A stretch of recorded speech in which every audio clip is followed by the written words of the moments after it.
So the last thing I would keen to launch today is our housing co-investment fund. So for the Greens, we understand that housing is a human right.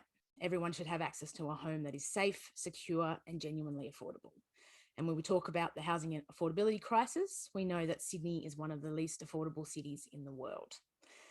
If you're a local resident like me, this week you would have got the latest glossy newsletter from the council explaining all the wonderful things that council has done for affordable housing over the last 15 years. Direct investment in 423 affordable homes, council providing grants and public land for other people to build housing that's affordable, and more than 1,000 new affordable homes. If you talk about those big mandated developments like in Green Square. Previous Greens on City of Sydney Council have always pushed for more affordable housing. It's why we have some of these achievements, to force developers to at least consider some affordable housing in new builds, despite state government laws making it incredibly difficult to impose that. Every one of those homes that council has helped deliver is incredibly important, particularly for the person who lives in it. But we have had a decade of a housing boom, massive growth in our city, massive growth in the number of people that live in our city, and that current council plans have barely made a dent. If we are going to have a council that is a genuine leader in affordable housing, then we need to do things radically differently. If we look at other cities around the world, like London and Paris, it is the norm for a fifth, 20% of housing to be council publicly owned housing. In London, for example, 2019, 37% of the new homes that were approved were affordable. We're talking about trying to mandate 2-3% here in city for certain developments. And what we should be comparing ourselves are to cities like London, 37%. Our proposal is for a housing co-investment fund, which would see council start to directly invest in housing in order to grow the number of genuinely affordable permanent homes in the City of Sydney by 2,000 over the next 4 years. City of Sydney Council is a very wealthy council. It has hundreds of millions of dollars in what are currently low yield financial investments, basically invested with the 4 big banks, not really making any money. That's not including the billions in terms of the assets and property portfolio that the city has. We've identified through our modelling and some work we've been doing with some political economists and academics at the University of Sydney, that if council was to shift just some of those millions, 200 million of it, say 660 million that it's got in the bank at the moment, and directly invest it with the community in community-run projects, it could deliver more affordable housing in the next 4 years, in the next term alone, than it has in the last 15 years.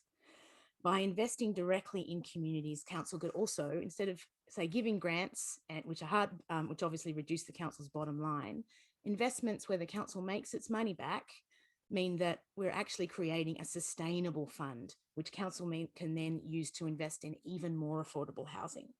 We're talking about a flexible model, council working with local residents groups, Aboriginal organisations, student groups, artists collectives, older people who don't own their own home, community housing providers, or it could build the public housing itself. Our financial modelling shows that it would be possible for council to do this right now. All it needs to do is to do things differently with its money. Council would be like a long-term not-for-profit investor that would support the community, those people being squeezed out of the city, to stay here, and support them to stay in the way they wanted to stay, diverse kinds of models of housing that are not just the ones that we've seen now. And as I said, because it's investment, council would make its money back from people being able to pay affordable rents, lower amounts, actually live in an affordable way. The community would win and council would win. We've got a specific, much more detail in the package that we had hoped the website would be ready for us to release today, but we'll be doing it next week, which talks about some of the way you could set up such a fund to make sure that it was tenant-led, that it was sustainable, that it was long-term, and it was genuinely affordable. So you also mean that some of the figures that you see hidden in that idea of developer-delivered affordable housing are things like low market rents that are not really affordable for anybody to live in. And they're not necessarily long-term. They're maybe only for 10 years, and then they go back to the private market. Those are some of the models we have right now that council is relying on that have failed to deliver affordable housing. And there are models that we know have worked that exist in our community, like right now, that look like this. Stucco, for example, built in the 80s with the support of two other big public institutions, the state government at the time and the University of Sydney. It was a student cooperative that has paid itself off years ago. Students currently pay $105 a week rent to live in it.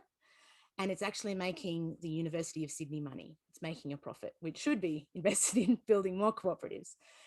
A few years ago, having that kind of community-led sustainable initiative also means that you can do more interesting things. Stucco a few years ago became the largest project to install solar of any apartment complex in Australia, or I think it was the Southern Hemisphere. So Stucco now is also a mini power plant, which means that it's exporting energy to the grid and making it even more affordable for the students who live there by cutting energy bills. These are the sorts of things that we know will work, and all it takes is the will of council to do something differently, to directly invest in communities and to play this kind of leadership role.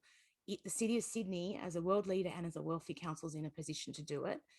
It's one of the ideas that we're going to be pushing hard this election about council, to try and hold council to account.